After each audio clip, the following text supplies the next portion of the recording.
नमस्कार। स्वागत है आपका सूनो और सीखो में। आज सुनिए मुंशी प्रेमचंद की लिखी कहानी विद्रोही। आज 10 साल से जब्त कर रहा हूं अपने इस नन्हे से हृदय में अग्नि का दहकता हुआ कुंड छिपाए बैठा हूं। संसार में कहीं शांति होगी, कहीं सैर तमाशे होंगे, कहीं मनोरंजन की वस्तुएं होंगी। मेरे लिए तो अब यही अग्निराशि है और कुछ नहीं। जीवन की सारी अभिलाषाएं इसी में जलकर राख हो गईं। किससे अपनी मनोव्यथा कहूं? फायदा ही क्या? जिसके भाग्य में रुदन अनंत रुदन हो, उसका मर जाना ही अच्छा। मैंने पहली बार तारा को उस वक्त देखा जब मेरी उम्र 10 साल की थी। मेरे पिता आगरे के एक अच्छे डॉक्टर थे।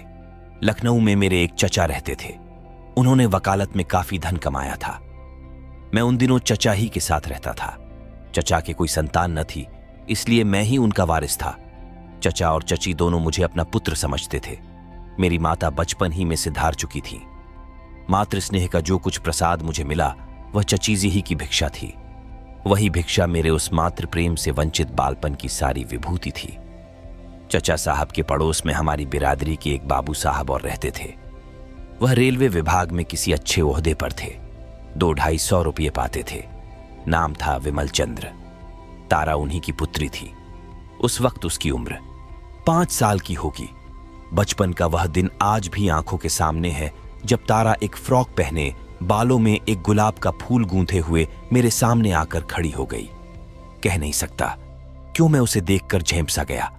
मुझे वह देव कन्या सी मालूम हुई जो उषा काल के सौरभ और प्रकाश से रंजित आकाश से उतर आई हो। उस दिन से तारा अक्सर मेरे घर आती।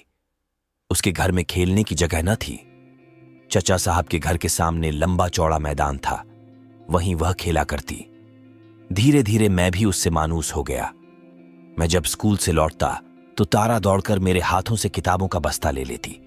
जब मैं स्कूल जाने के लिए गाड़ी पर बैठता तो वह भी आकर मेरे साथ बैठ जाती। एक दिन उसके सामने चची ने चचाजी से कहा, तारा को मैं अपनी बहू बनाऊंगी। क्यों कृष्णा, तू तारा से ब्याह करेगा? मैं मारे शर्म के बाहर भाग गया, लेकिन तारा वहीं खड़ी रही, मानो चची ने उसे मिठाई देने को बुलाया हो। उस दिन से चचा और चची में अक्सर यही चर्चा होती, कभी सलाह के ढंग से, कभी मजाक के ढंग से। उस अवसर पर मैं तो शर्मा कर बाहर भाग जाता था, पर तारा खुश होती थी। दोनों परिवारों में इतना घराव था कि इस संबंध का हो जाना कोई असाधारण बात न थी। तारा के माता पिता को तो इसका पूरा विश्वास था कि तारा से मेरा विवाह होगा। मैं जब उनके घर जाता तो मेरी बड़ी आवभगत होती। तारा की मां उसे मेरे साथ छोड़कर किसी बहाने से टल जाती थीं। किसी को अब इसमें शक न था कि तारा ही मेरी हृदयेश्वरी होगी। एक दिन उस सरला ने मिट्टी का एक घरौंदा बनाया। मेरे मकान के सामने नीम का पेड़ था। उसी की छौह में वह घरौंदा तैयार हुआ। उसमें कई जरा जरा से कमरे थे, कई मिट्टी के बर्तन, एक नन्ही सी चारपाई थी। मैंने जाकर देखा तो तारा घरौंदा बनाने में तन्मय हो रही थी। मुझे देखते ही दौड़कर मेरे पास आई और बोली, कृष्णा चलो हमारा घर देखो, मैंने अभी बनाया है। घरौंदा देखा तो हंसकर बोला, इसमें कौन रहेगा तारा? तारा ने ऐसा मुंह बनाया मानो यह व्यर्थ का प्रश्न था। बोली, क्यों, हम और तुम कहां रहेंगे? जब हमारा तुम्हारा विवाह हो जाएगा तो हम लोग इसी घर में आकर रहेंगे। वह देखो तुम्हारी बैठक है, तुम यहीं बैठकर पढ़ोगे। दूसरा कमरा मेरा है, इसमें बैठकर मैं गुड़िया खेलूंगी। मैंने हंसी करके कहा, क्यों, क्या मैं सारी उम्र पढ़ता ही रहूंगा और तुम हमेशा गुड़िया ही खेलती रहोगी? तारा ने मेरी तरफ इस ढंग से देखा जैसे मेरी बात नहीं समझी। पगली जानती थी कि जिंदगी खेलने और हंसने ही के लिए है। यह न जानती थी कि एक दिन हवा का एक झोंका आएगा और इस घरौंदे को उड़ा ले जाएगा और इसी के साथ हम दोनों भी कहीं से कहीं जा उड़ेंगे। इसके बाद मैं पिताजी के पास चला आया और कई साल पढ़ता रहा। लखनऊ की जलवायु मेरे अनुकूल न थी, या पिताजी ने मुझे अपने पास रखने के लिए यह बहाना किया था, मैं निश्चय नहीं कह सकता। इंटरमीडिएट तक मैं आगरे ही में पढ़ा, लेकिन चचा साहब के दर्शनों के लिए बराबर जाता रहता था। हर एक तातील में लखनऊ अवश्य जाता और गर्मियों की छुट्टी तो पूरी लखनऊ ही में कटती थी। एक छुट्टी गुजरते ही दूसरी छुट्टी आने के दिन गिने जाने लगते थे। अगर मुझे एक दिन की भी देर हो जाती तो तारा का पत्र आ पहुंचता। बचपन के उस सरल प्रेम में अब जवानी का उत्साह और उन्माद था। वे प्यारे दिन क्या भूल सकते हैं। वही मधुर स्मृतियां अब इस जीवन का सर्वस्व हैं। हम दोनों रात को सबकी नजरें बचाकर मिलते और हवाई किले बनाते। इससे कोई यह न समझे कि हमारे मन में पाप था, कदापि नहीं। हमारे बीच में एक भी ऐसा शब्द, एक भी ऐसा संकेत न आने पाता जो हम दूसरों के सामने न कर सकते, जो उचित सीमा के बाहर होते। ये केवल वह संकोच था जो इस अवस्था में हुआ करता है। शादी हो जाने के बाद भी तो कुछ दिनों तक स्त्री और पुरुष बड़ों के सामने बातें करते ल जाते हैं। हाँ, जो अंग्रेजी सभ्यता के उपासक हैं, उनकी बात मैं नहीं चलाता।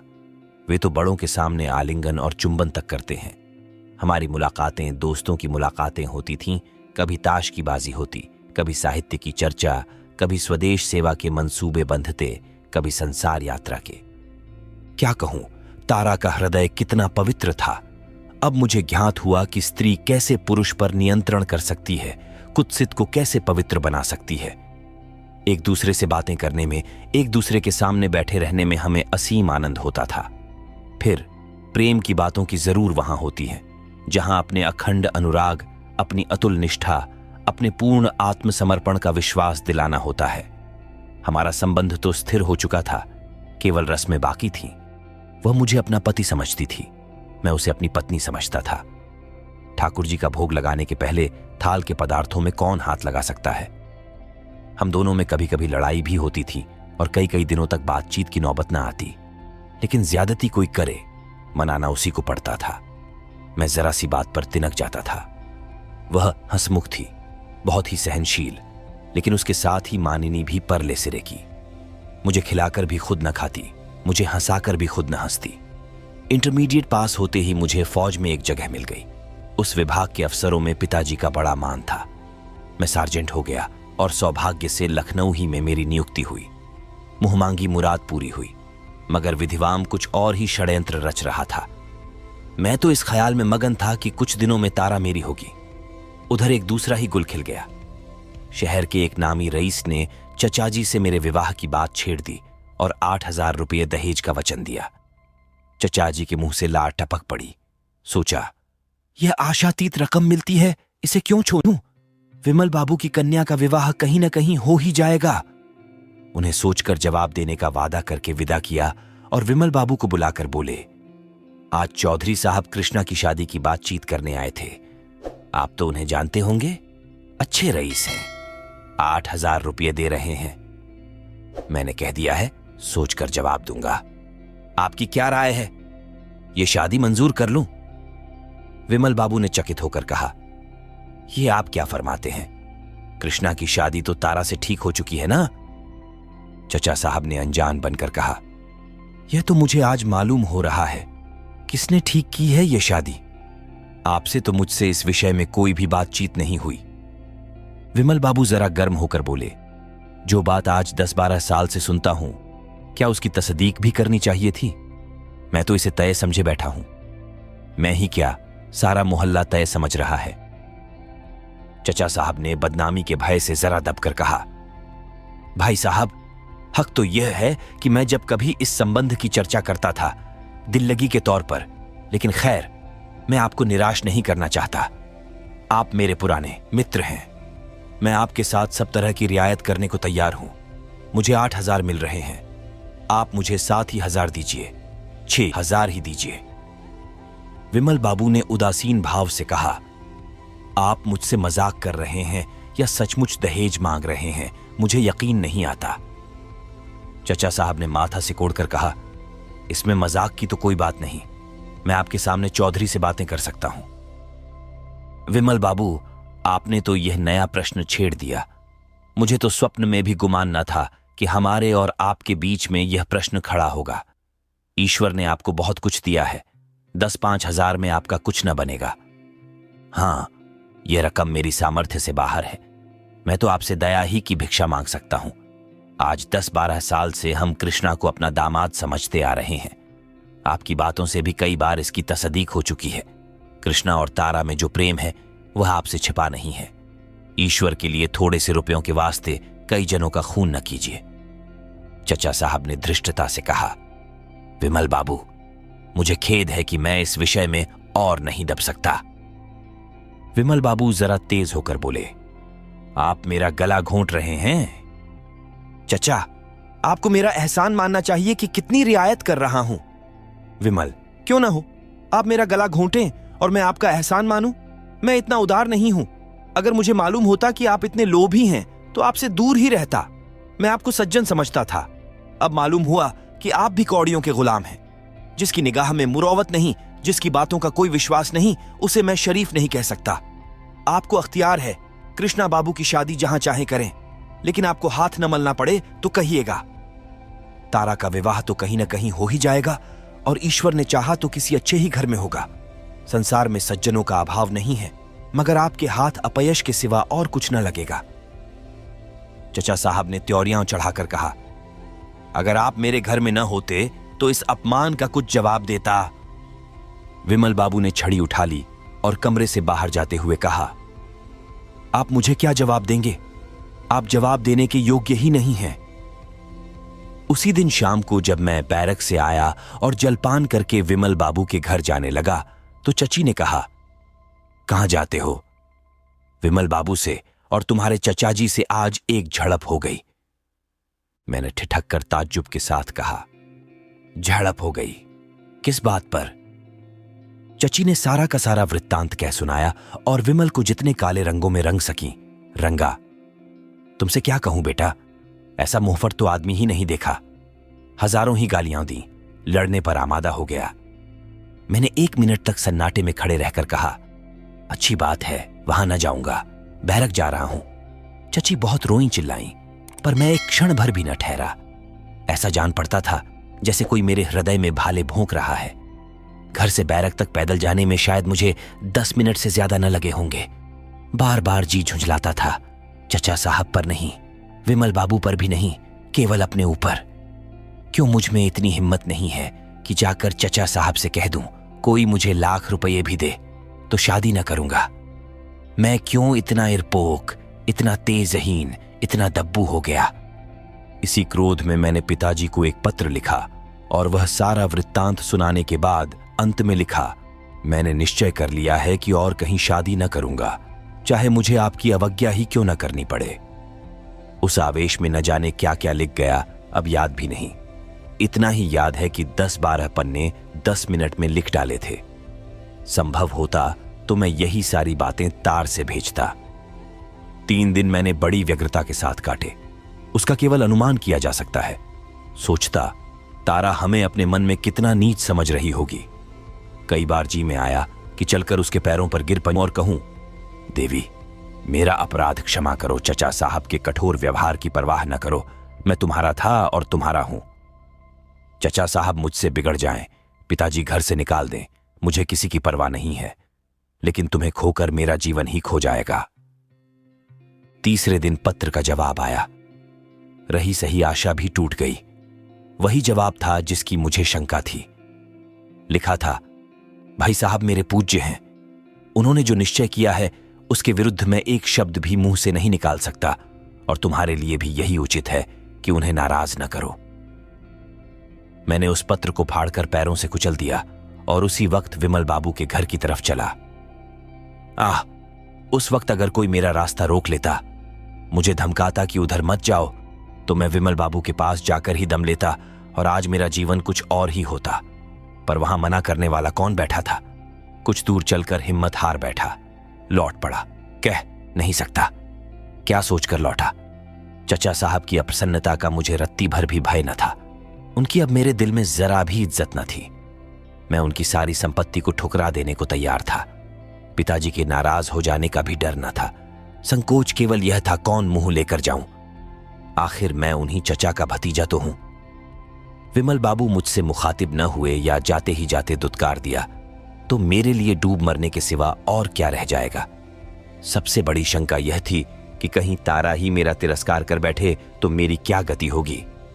हाय आंधे तारा, निष्ठुर तारा, अबोधा तारा, अगर तूने उस वक्त 2 शब्द लिखकर मुझे तसल्ली दे दी होती तो आज मेरा जीवन कितना सुखमय होता।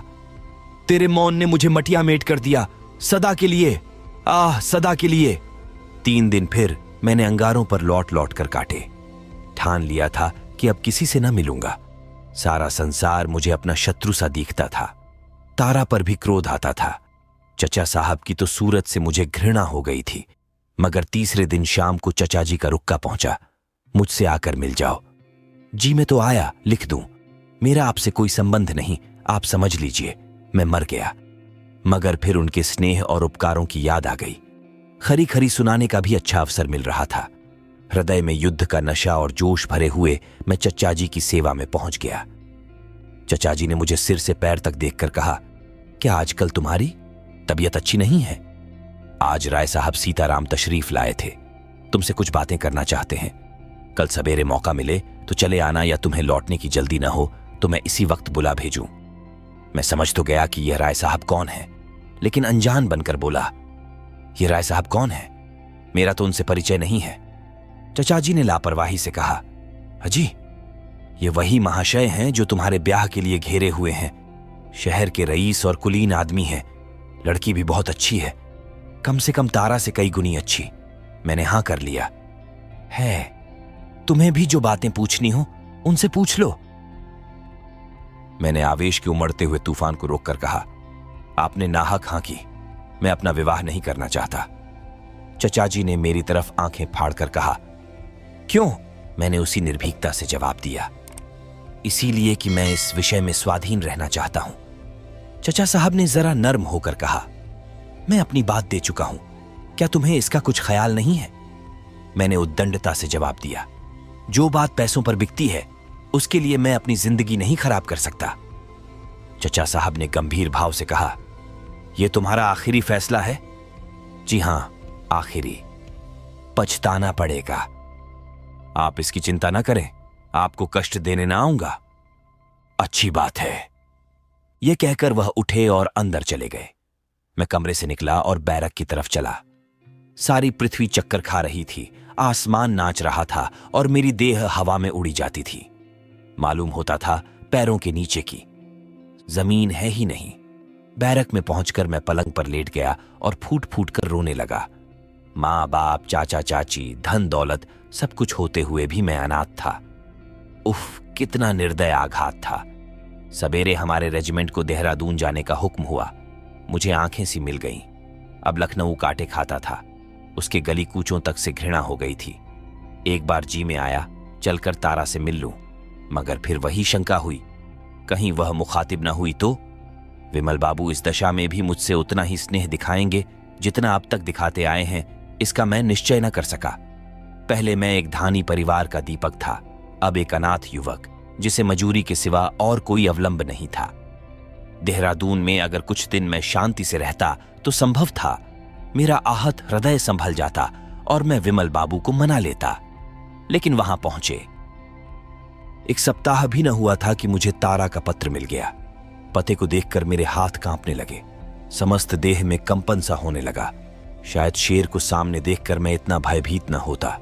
हिम्मत ही न पड़ती थी कि उसे खोलूं। वही लिखावट थी, वही मोतियों की लड़ी, जिसे देखकर मेरे लोचन तृप्त से हो जाते थे, जिसे चूमता था और हृदय से लगाता था। वही काले अक्षर आज नागिनों से भी ज्यादा डरावने मालूम होते थे। अनुमान कर रहा था कि उसने क्या लिखा होगा, पर अनुमान की दूर तक दौड़ भी पत्र के विषय तक न पहुंच सकी। आखिर एक बार कलेजा मजबूत करके मैंने पत्र खोल डाला। देखते ही आंखों में अंधेरा छा गया। मालूम हुआ किसी ने शीशा पिघलाकर पिला दिया। तारा का विवाह तय हो गया था। शादी होने में कुल 24 घंटे बाकी थे। उसने मुझसे अपनी भूलों के लिए क्षमा मांगी थी और विनती की थी कि मुझे भुला मत देना। पत्र का अंतिम वाक्य पढ़कर मेरी आंखों से आंसुओं की झड़ी लग गई। लिखा था, यह अंतिम प्यार लो। अब आज से मेरे और तुम्हारे बीच में केवल मैत्री का नाता है, मगर कुछ और समझूं तो वह अपने पति के साथ अन्याय होगा, जिसे शायद तुम सबसे ज्यादा नापसंद करोगे। बस इससे अधिक और न लिखूंगी। बहुत अच्छा हुआ कि तुम यहां से चले गए। तुम यहां रहते तो तुम्हें भी दुख होता और मुझे भी, मगर प्यारे, अपनी इस अभागिनी तारा को भूल न जाना। तुमसे यही अंतिम निवेदन है। मैं पत्र को हाथ में लिए लेट गया। मालूम होता था छाती फट जाएगी। भगवान, अब क्या करूं? जब तक मैं लखनऊ पहुंचूंगा बारात द्वार पर आ चुकी होगी, यह निश्चय था। लेकिन तारा के अंतिम दर्शन करने की प्रबल इच्छा को मैं किसी तरह न रोक सकता था। वही अब जीवन की अंतिम लालसा थी। मैंने जाकर कमांडिंग ऑफिसर से कहा, मुझे एक बड़े जरूरी काम से लखनऊ जाना है, 3 दिन की छुट्टी चाहता हूं। साहब ने कहा, अभी छुट्टी नहीं मिल सकती, मेरा जाना जरूरी है, तुम नहीं जा सकते। मैं किसी तरह नहीं रुक सकता। तुम किसी तरह नहीं जा सकते। मैंने और अधिक आग्रह न किया, वहां से चला आया। रात की गाड़ी से लखनऊ जाने का निश्चय कर लिया। कोर्ट मार्शल का अब मुझे जरा भी डर न था। जब मैं लखनऊ पहुंचा तो शाम हो गई थी। कुछ देर तक मैं प्लेटफार्म से दूर खड़ा खूब अंधेरा हो जाने का इंतजार करता रहा। तब अपनी किस्मत के नाटक का सबसे भीषण कांड देखने चला। बारात द्वार पर आ गई थी। गैस की रोशनी हो रही थी। बाराती लोग जमा थे। हमारे मकान की छत तारा की छत से मिली हुई थी। रास्ता मर्दाने कमरे की बगल से था। चचा साहब शायद कहीं सैर करने गए हुए थे। नौकर चाकर सब बारात की बाहर देख रहे थे। मैं चुपके से जीने पर चढ़ा और छत पर जा पहुंचा। वहां उस वक्त बिल्कुल सन्नाटा था। उसे देखकर मेरा दिल भर आया। हाय, यही वह स्थान है जहां हमने प्रेम के आनंद उठाए थे। यही मैं तारा के साथ बैठकर जिंदगी के मंसूबे बांधता था। यही स्थान मेरी आशाओं का स्वर्ग और मेरे जीवन का तीर्थ था। इस जमीन का एक एक अणु मेरे लिए मधुर स्मृतियों से पवित्र था।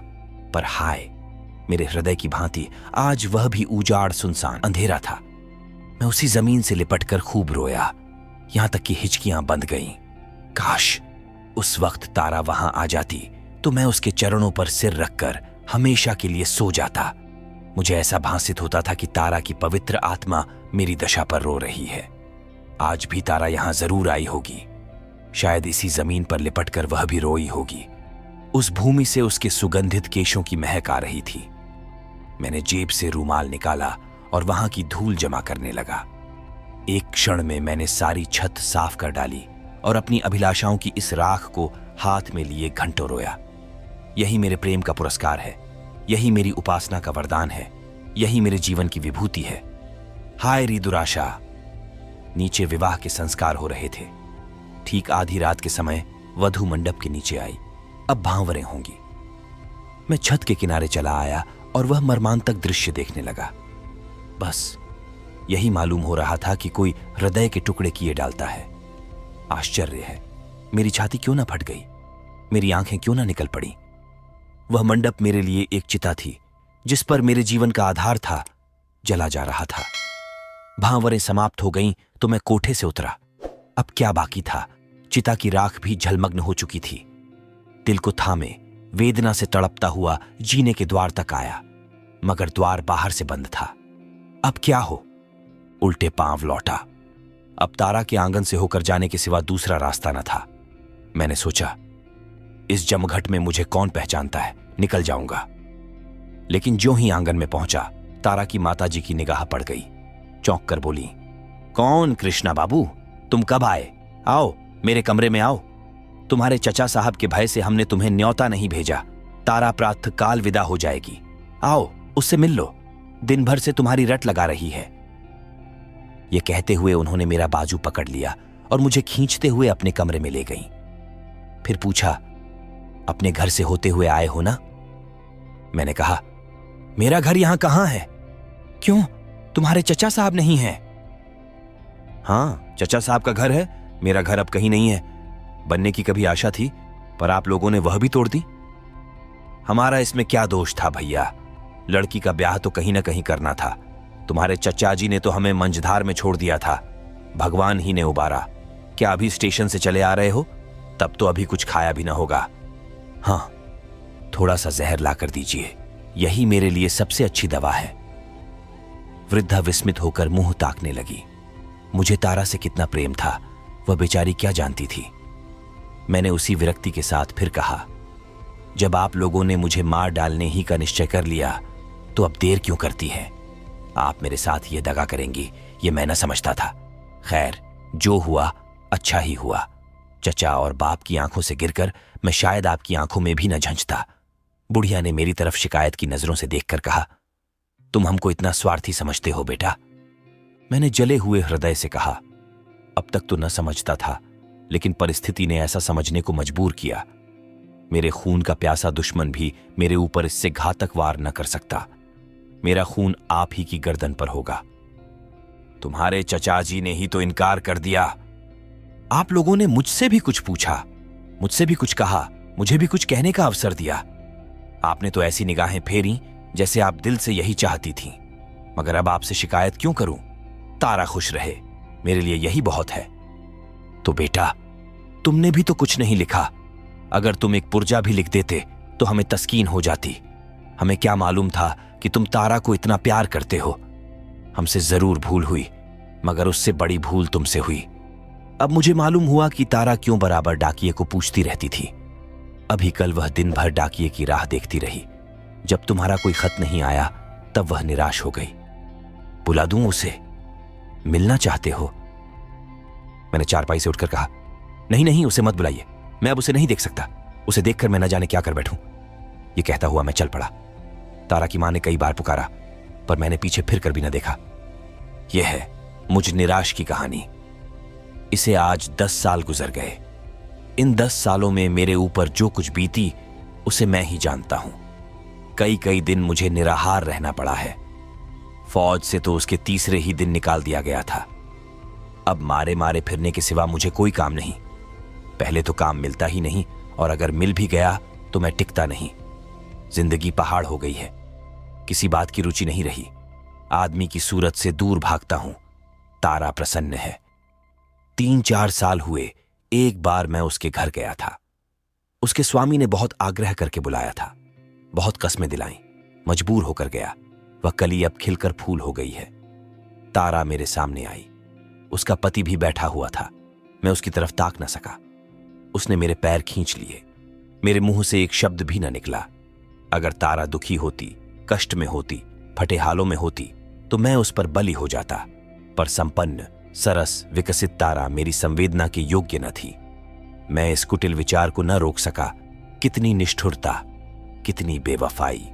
शाम को मैं उदास बैठा वहां जाने पर पछता रहा था कि तारा का पति आकर मेरे पास बैठ गया और मुस्कुराकर बोला, बाबूजी, मुझे यह सुनकर खेद हुआ कि तारा से मेरे विवाह हो जाने का आपको बड़ा सदमा हुआ। तारा जैसी रमणी शायद देवताओं को भी स्वार्थी बना देती। लेकिन मैं आपसे सच कहता हूं, अगर मैं जानता कि आपको उससे इतना प्रेम है तो मैं हरगिज आपकी राह का कांटा न बनता। शोक यही है कि मुझे बहुत पीछे मालूम हुआ।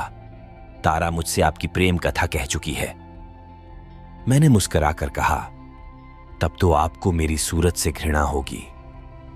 उसने जोश से कहा, इसके प्रतिकूल मैं आपका आभारी हूं। प्रेम का ऐसा पवित्र, ऐसा उज्जवल आदर्श आपने उसके सामने रखा। वह आपको अब भी उसी मोहब्बत से याद करती है। शायद कोई दिन ऐसा नहीं जाता कि आपका जिक्र न करती हो। आपके प्रेम को वह अपनी जिंदगी की सबसे प्यारी चीज समझती है। आप शायद समझते हो कि उन दिनों को याद करके उसे दुहक होता होगा। बिल्कुल नहीं, वही उसके जीवन की सबसे मधुर स्मृतियां हैं। वह कहती है, मैंने अपने कृष्णा को तुम में पाया है। मेरे लिए इतना ही काफी है। आप सुन रहे थे मुंशी प्रेमचंद की लिखी कहानी विद्रोही।